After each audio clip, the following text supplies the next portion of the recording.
Good morning students. आज हम पढ़ेंगे सामाजिक विज्ञान आर्ट हिस्ट्री से पहला चैप्टर यूरोप में राष्ट्रवाद का उदय। इसमें सबसे पहले बात आएगी कि राष्ट्रवाद किसे कहते हैं,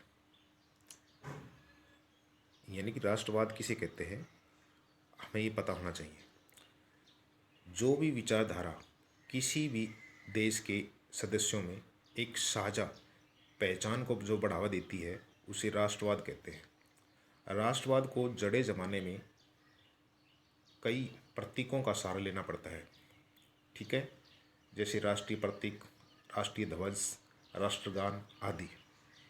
यानी कि किसी देश में सांस्कृतिक, भूगोलिक और आर्थिक जो सामाजिक जो एकता की भावना पैदा हो अपने देश के प्रति, उसे राष्ट्रवाद का नाम दिया जाता है। प्राचीन समय में यानी कि 18वीं सदी के दौरान राजतंत्र का शासन होता था, राजा का शासन होता था, लेकिन धीरे धीरे कुछ तकनीकी परिवर्तन आए जिनके कारण समाज के जो लोग थे उनमें बदलाव आया और इन्हीं परिवर्तनों के कारण लोगों में एक राष्ट्रवाद की भावना को जन्म दिया। तो यूरोप में जो राष्ट्रवाद की भावना है वो फ्रांसीसी क्रांति के बाद आई। 1789 ईस्वी में फ्रांस के अंदर क्रांति हुई। जैसा कि आपको याद होगा कि फ्रांस एक ऐसा राज्य था जिसमें संपूर्ण भूभाग पर एक निरंकुश राजा का शासन था। फ्रांसीसी क्रांति से जो राजनीतिक संवैधानिक बदलाव है उनसे प्रभुसत्ता राजतंत्र से निकलकर फ्रांसीसी नागरिकों के समूह में एक हस्तांतरित हो गई। क्रांति ने घोषणा की कि अब लोगों द्वारा राष्ट्र का गठन होगा और वे ही उसकी नीति तय करेंगे। आरंभ में फ्रांसीसी क्रांतियों ने ऐसे अनेक कदम उठाए जिससे फ्रांसीसी लोगों में एक सामूहिक पहचान की भावना पैदा हो सकती थी। पितृभूमि और नागरिक जैसे विचारों ने एक संयुक्त समुदाय के विचार पर बल दिया, जिससे एक संविधान के अंतर्गत समान अधिकार प्राप्त थे। एक नया फ्रांसीसी झंडा तिरंगा चुना गया, जिसने पहले राष्ट्रीय ध्वज की जगह ली। स्टेटस जनरल का चुनाव सक्रिय नागरिकों के समूह द्वारा किया जाने लगा। स्टेटस जनरल का नाम बदलकर नेशनल असेंबली कर दिया गया। नई स्तुतियाँ रची गई, शपथ ली गई, शहीदों का गुणगान किया गया और यह सब राष्ट्र के नाम पर हुआ। एक केंद्रीय प्रशासनिक व्यवस्था लागू की गई जिसने अपने भूभाग में रहने वाले सभी नागरिकों के लिए समान कानून बनाए। आंतरिक आयात निर्यात शुल्क समाप्त कर दी गई और भार तथा मापने की एक समान व्यवस्था लागू की गई, जो कि निरंकुश शासन के दौरान ऐसी व्यवस्था नहीं थी। अक्षत्रिय बोलियों को हतोत्साहित किया गया। पेरिस में फ्रेंच जैसी बोली लिखी जाती थी, वही राष्ट्र की साझा भाषा बन गई। अब क्रांतिकारियों ने यह घोषणा की कि फ्रांसीसी राष्ट्र का यह भाग्य और लक्ष्य है कि वे यूरोप के लोगों को निरंकुश शासकों से मुक्त कराए। यानी कि दूसरे शब्दों में हम कह सकते हैं कि फ्रांस यूरोप के अन्य लोगों को राष्ट्र में गठित होने में मदद करेगा। यानी कि फ्रांस के अलावा जो यूरोप के और देश हैं उनमें भी वो राष्ट्रवाद की भावना गठित करने के लिए मदद करेगा। जब फ्रांस की घटनाओं की खबर यूरोप के विभिन्न शहरों में पहुंची तो सभी पढ़े लिखे छात्र, शिक्षित वर्ग और सभी ने जैकोबिन क्लब की स्थापना करने लगे। यानी कि क्वेश्चन आ जाता है, वन वर्ड क्वेश्चन आता है कि जैकोबिन क्लब का संबंध किस देश से, तो आप लिखेंगे फ्रांस से। उनकी गतिविधियों और अभियानों ने उन फ्रेंच सेनाओं के लिए रास्ता तैयार किया। 1790 के दशक का मतलब होता है 10 सालों में हॉलैंड, बेल्जियम, स्विट्जरलैंड और इटली के बड़े इलाकों में घुसी। क्रांतिकारी युद्धों के लिए शुरू होने के साथ ही फ्रांसीसी सेनाएं राष्ट्रवाद के विचार को विदेशों में ले जाने लगी। लेकिन नेपोलियन के नियंत्रण में जो विशाल क्षेत्र आया उसने ऐसे अनेक सुधारों की शुरुआत की जिन्हें फ्रांस में पहले ही आरंभ किया जा चुका था। फ्रांस में राजतंत्र वापस लाकर नेपोलियन ने निसंदेह प्रजातंत्र को नष्ट कर दिया, मगर प्रशासनिक क्षेत्र में उस क्रांतिकारी सिद्धांतों का समावेश किया गया ताकि पूरी व्यवस्था अधिक तर्कसंगत और कुशल बन सके। अब नेपोलियन ने क्या किया कि 1804 में नागरिक संहिता, जिसे आमतौर पर नेपोलियन संहिता के नाम से जाना जाता है, नेपोलियन कोड भी बोला जाता है इसको, इसने क्या किया, कुछ सुधार किए, जैसे जन्म पर आधारित विशेष अधिकार समाप्त कर दी गई। जो उसने कानून के समक्ष बराबरी और संपत्ति के अधिकार को सुरक्षित बनाया।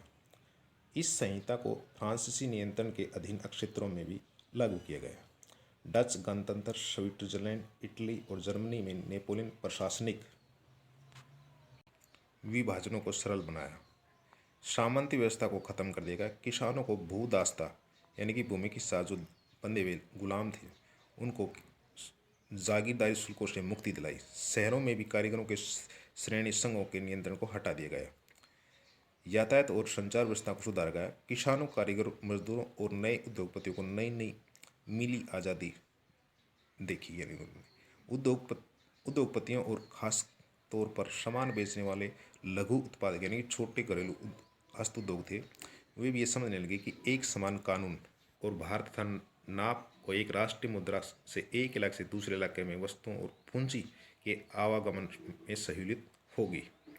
लेकिन जीते हुए कुछ इलाकों में स्थानीय लोगों की फ्रांसीसी शासन के प्रति मिलीजुली प्रतिक्रिया थी, जैसे हॉलैंड, स्विट्जरलैंड, साथ ही कई अन्य शहर ब्रुसेल्स, मेंस, मिलान, वारसा में फ्रांसीसी सेनाओं का स्वतंत्रता का तोहफा देने वालों की तरह स्वागत किया गया।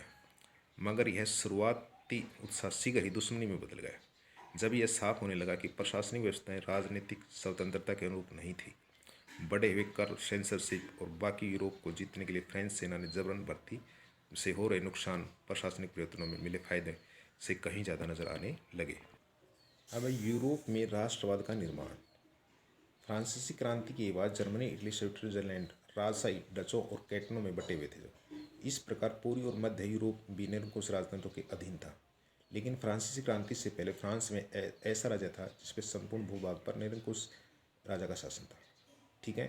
अब फ्रांसीसी क्रांति का एक नारा था स्वतंत्रता, समानता और विश्व बंधुता।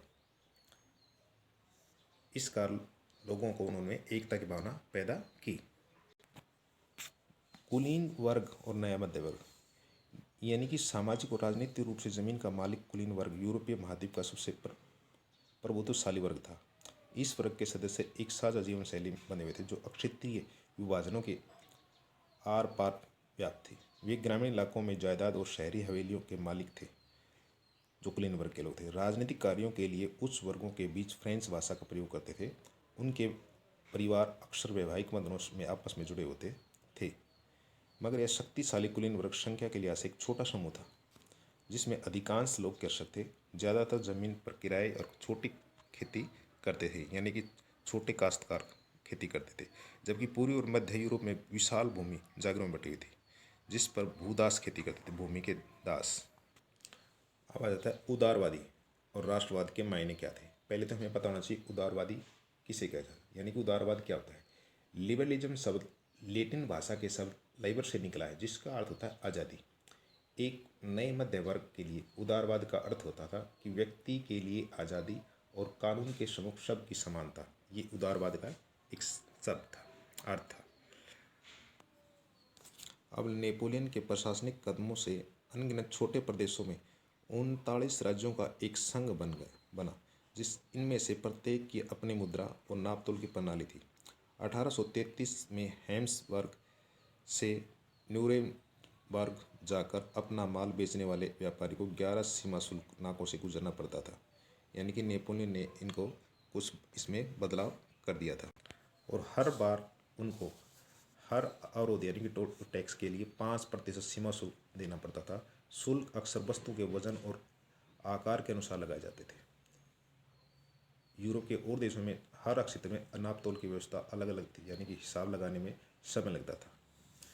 अब है इसके एक साल बाद ही इसमें बदलाव किया गया। 1834 में पर्सा की पहल पर एक शुल्क संघ जालवेराइन संघ स्थापित किया गया जिसमें अधिकांश जर्मन राज्य शामिल हो गए। इसने शुल्क अवरोधों को समाप्त कर दिया है यानी कि जो जगह जगह जो शुल्क दिया जाता था उसको समाप्त कर दिया।